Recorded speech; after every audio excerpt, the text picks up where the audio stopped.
દિલ્હીની એક હોટેલમાં લાગેલી ભીષણ આગની ઘટના અને તેમાં થયેલી જાનહાનિને પગલે સમગ્ર દેશના વહીવટી તંત્રો એલર્ટ થઈ ગયા છે। સુરત પણ આ બાબતે ગંભીર બન્યું છે।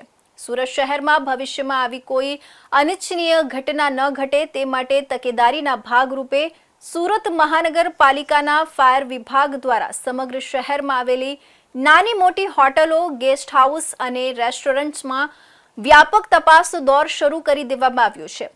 મહાનગરપાલિકાની આકસ્મિક કાર્યવાહીથી હોટલ સંચાલકોમાં ફફડાટ વ્યાપી ગયો છે।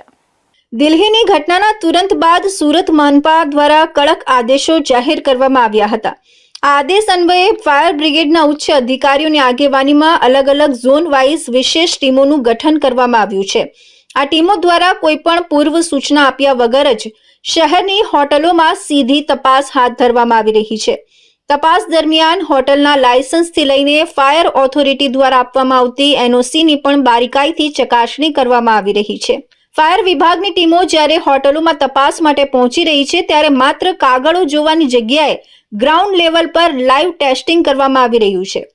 તપાસ દરમિયાન મુખ્યત્વે હોટલમાં મૂકવામાં આવેલા આગ બુઝાવવાના સિલિન્ડરો ભરેલા છે કે એક્સપાયર થઈ ગયા છે, તેમજ વોટર સ્પ્રિંકલર અને સ્મોક ડિટેક્ટર ચાલુ હાલતમાં છે કે નહીં તેની ચકાસણી કરવામાં આવી।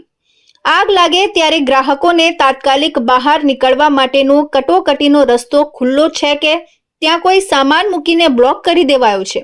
હોટલોમાં સેન્ટ્રલ એસી અને ભારે ઇલેક્ટ્રિક લોડને કારણે શોર્ટ સર્કિટ ન થાય તે માટે વાયરિંગની સ્થિતિની તપાસ હાથ ધરવામાં આવી હતી।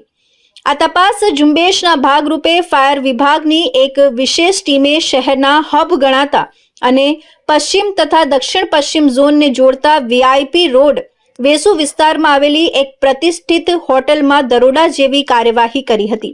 વેસુ વિસ્તારમાં રાત્રિ દરમિયાન અને વીકેન્ડમાં લોકોની ભારે અવરજવર રહેતી હોય છે અને અહીં અદ્યતન હોટલો આવેલી છે। ફાયર અધિકારીઓએ આ હોટલના તમામ માળ, બેઝમેન્ટ, કિચન એરિયા અને ટેરેસ પર જઈને ફાયર પ્રોટેક્શન સિસ્ટમની ચકાસણી કરી હતી।